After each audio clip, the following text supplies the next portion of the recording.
श्री स्वामी समर्थ. ओम नमः शिवाय. Hi friends, स्वागत आहे तुमचं परिक्वीन व्हिडिओमध्ये. थंबनेलवरून तुम्हाला लक्षातच आलं आहे की आजचा व्हिडिओ मी कशाच्या संदर्भात टाकणार आहे. तो 144 वर्षानंतर हा महाकुंभमेळा जो आहे तो प्रयागराज या ठिकाणी भरला आहे. हा जो कुंभमेळा आहे तो एवढा भव्य दिव्य आहे की 4000 हेक्टरमध्ये हा कुंभमेळा प्रयागराज इथे होत आहे आणि 144 वर्षानंतर हा जो योग आहे तो आलेला आहे. करोडोच्या संख्येने लोक या कुंभमेळ्यामध्ये सहभागी होत असलेले आपल्याला दिसून येत आहेत. असा हा भव्य दिव्य कुंभमेळा आणि त्यातील महत्त्वाचं आकर्षण म्हणजे नागासाधू. नागासाधू कुंभमेळ्याच्या वेळेसच येतात आणि कुंभमेळा संपल्यानंतर कुठे जातात आणि असे म्हटले जाते की 5 लाखाच्या जवळ या नागासाधूंची संख्या आहे.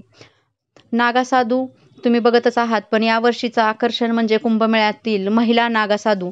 महिला नागासाधू बनण्यासाठी खूप कठोर तपश्चर्या करूनच महिला नागासाधू बनली जाते. तर हे महिला नागासाधू बनण्यासाठी कोणती तपश्चर्या करावी लागते आणि कोणत्या नियमाचे पालन केल्यानंतरच नागासाधू बनता येतं, याबाबतचा आजचा व्हिडिओ आहे. तुम्ही व्हिडिओ ऐकल्यावर अक्षरशः तुमच्या अंगाला शहारे येतील, एवढी अशी ही कठीण तपश्चर्या आहे. पुरुष नागा साधूबद्दल तुम्हाला माहीत असेल, परंतु महिला नागा साधूबद्दल मी तुम्हाला आजच्या व्हिडिओमध्ये माहिती सांगणार आहे. ती माहिती ऐकल्यानंतर अक्षरशः तुमच्या अंगाला शहारे येतील, एवढे कठोर नियम महिला नागा साधू बनण्यासाठी असतात.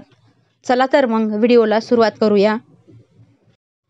चला तर मग नागा म्हणजे काय जाणून घेऊया. नागा म्हणजे ही एक पदवी आहे. जसं की आपण महाराज, महर्षी, स्वामी असं म्हणतो, त्याचप्रमाणे नागा ही देखील एक काय आहे, पदवी आहे. सुरुवातीला मी तुम्हाला व्हिडिओमध्ये महिला नागा साधू बनण्यासाठीचे कुठले कठोर असे नियम आहेत ते मी तुम्हाला सांगते. महिला नागा साधू बनण्यासाठी दृढ असा निश्चय लागतो आणि त्याचबरोबर इच्छाशक्ती देखील लागते. किंवा महिलेच्या अंतरात्म्याला असे वाटते की तिला नागा साधू बनायचे आहे, तेव्हाच हे नागा साधू बनणं शक्य आहे. नागा साधू बनणं खूप अवघड आहे. महिला नागा साधू बनणं म्हणजे दुसरं तिसरं काही नसून तर आपलं संपूर्ण जीवन परमात्मासाठी समर्पित करणं म्हणजे महिला नागा साधू बनणं होय. महिला नागा साधू बनत असताना आपला जोपर्यंत श्वास चालू आहे तोपर्यंत फक्त आपण परमात्म्यासाठी आपलं जे शरीर आहे, देह, मन ते परमात्म्यामध्ये विलीन करून सतत नामस्मरण करत राहणे म्हणजे नागा साधू. तर त्यात आता मी तुम्हाला सुरुवातीचा नियम सांगते नागा साधू बनण्यासाठी. पहिला नियम म्हणजे ज्या महिलेला नागा साधू बनायचे आहे त्या महिलेला कमीत कमी 6 ते 12 वर्ष ब्रह्मचार्याचं पालन करायला लागतं. तिला या सांसारिक जीवनाचा व जगाचा त्याग करावा लागतो आणि गुरूंना पटवून द्यावं लागतं की खरंच ती त्याग करून महिला नागा साधू बनण्यायोग्य आहे आणि त्यानंतरच गुरु ठरवतात की तिला महिला नागा साधू बनण्यासाठीची दीक्षा द्यायची की नाही. त्यानंतर गुरु त्या महिलेच्या भूतकाळाची संपूर्ण माहिती काढतात, म्हणजे तिचा जन्म कुठे झाला, ती कुठे राहत होती, तिच्या आधीच्या जीवनामध्ये कोण कोण होतं, ह्या सर्व भूतकाळाची माहिती काढूनच नंतर गुरु त्या महिलेला दीक्षा देत असतात. महिला नागा साधूची दीक्षा घेतल्यानंतर जिवंत असतानाच त्या महिलेला आपले पिंडदान करावे लागते. पिंडदान झाल्यानंतर त्या महिलेचे केस वपन केले जाते, म्हणजेच तिचे केस जे आहेत ते काढून टाकले जातात, म्हणजेच तिचं टक्कल केलं जातं. खरं सौंदर्य तर महिलांचं केसातच असतं, म्हणून ह्या केसांचा त्या ठिकाणी त्याग केला जातो.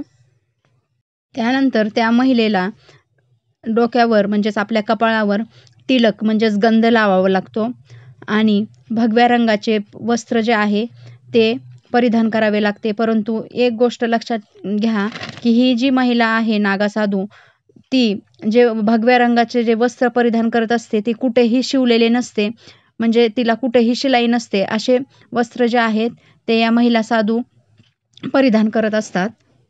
त्यांच्या ह्या वस्त्राला गंटी असे म्हणतात. पुरुष नागा साधू नग्न राहू शकतात, परंतु महिला नागा साधूंना नग्न राहण्याची परवानगी नसते आणि त्या आपल्या अंगाला ऊन वारा पाऊस यापासून आपलं संरक्षण व्हावं यासाठी आपल्या अंगाला त्या भस्म देखील लावत असतात. कितीही थंडी असू द्या कडाक्याची, किंवा कितीही ऊन असू द्या, किंवा कितीही पाऊस असला तरी हा जो भस्म त्यांनी शरीराला लावलेला आहे ते भस्म या सगळ्या गोष्टींपासून त्यांचं रक्षण करत असतो. महिला साधू ह्या आखाड्यात राहत असतात. त्यांच्यासाठी वेगळ्या आखाड्याची सोय केलेली असते. एकदा महिला नागा साधू बनल्यानंतर तिचं पूर्ण जीवन जे आहे ते परमात्मासाठी समर्पित करावं लागत असतं आणि ती परमात्मासाठीच जगते आणि परमात्मातच लीन होऊन जाते. काही महिला नागा साधू ह्या रुद्राक्ष देखील परिधान करतात गळ्यामध्ये, हातामध्ये. तर काही महिला नागा साधू ज्या आहेत ते गळ्यामध्ये झेंडूच्या फुलाचे हार, त्याचबरोबर डोक्याला देखील झेंडूच्या फुलाचे हार हे जे आहेत त्या घालताना आपल्याला दिसून येतात. ज्या महिला नागा साधू आहेत त्या फक्त आपल्याला कुंभमेळ्यातच भेटतात.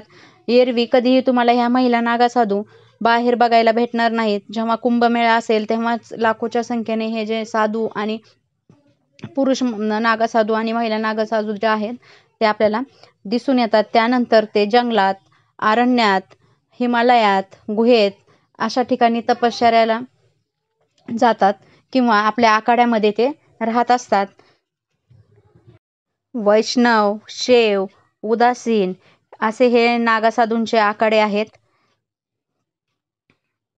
आता मी तुम्हाला महिला नागा साधूची दिनचर्या कशी असते ती तुम्हाला सांगते. म्हणजे दिवसभरात ते काय काय करतात, त्यांची दिनचर्या कशी असते ते मी तुम्हाला सांगते. नंबर 1, सुरुवातीला महिला नागा साधू ज्या आहेत ते सकाळी ब्रह्ममुहूर्तावर ज्या आहेत त्या उठत असतात. सकाळी त्या महादेवाची पूजा करतात आणि रात्री दत्तात्रेयाची पूजा करतात. दिवसभरात त्या फक्त एकदाच जेवण करत असतात. जेवण म्हणजे त्यांचं अतिशय साध्या पद्धतीचं जेवण असतं. जेवण म्हणजे काय, तर ते जेवणामध्ये काय ग्रहण करतात, तर जेवण हे त्यांचं पूर्णपणे बिना शिजवलेलं असतं. म्हणजे अन्न जे खातात ते शिजवलेलं खात नाहीत. त्यामध्ये त्या कंदमुळे, जडीबुटी जे आहेत त्या जडीबुटी, फळे, पानं अशा ज्या गोष्टी आहेत त्याचंच ते ग्रहण करतात. अशाच गोष्टी त्या खात असतात. मग ते महिला साधू असो किंवा पुरुष साधू याच गोष्टी अन्न म्हणून त्या ग्रहण करत असतात. दिवसभरातील पूर्ण वेळ त्या परमात्मासाठी समर्पित करत असतात. दिवसभर त्या नामस्मरण करत असतात. कठोर अशी तपश्चर्या करून त्या एवढ्या स्ट्रॉंग म्हणजे एवढ्या मजबूत बनलेल्या असतात की त्यांच्यावर ऊन, वारा, पाऊस, हवा कोणत्याही गोष्टीचा त्यांच्या शरीरावर परिणाम होत नाही. फक्त भस्म लावून त्या ज्या आहेत त्या जीवन जगत असतात. त्याचबरोबर त्या झोपताना जमिनीवर झोपतात. अशी ही कठीण परीक्षा महिला नागा साधू बनण्यासाठी त्यांना द्यावी लागते. ह्या कठीण परीक्षा पास झाल्यानंतरच त्या महिला नागा साधू म्हणून ओळखल्या जातात. मला जी माहीत होती थोडीफार माहिती महिला नागा साधू विषयी ती मी तुमच्यापर्यंत पोहोचविण्याचा प्रयत्न केला आहे.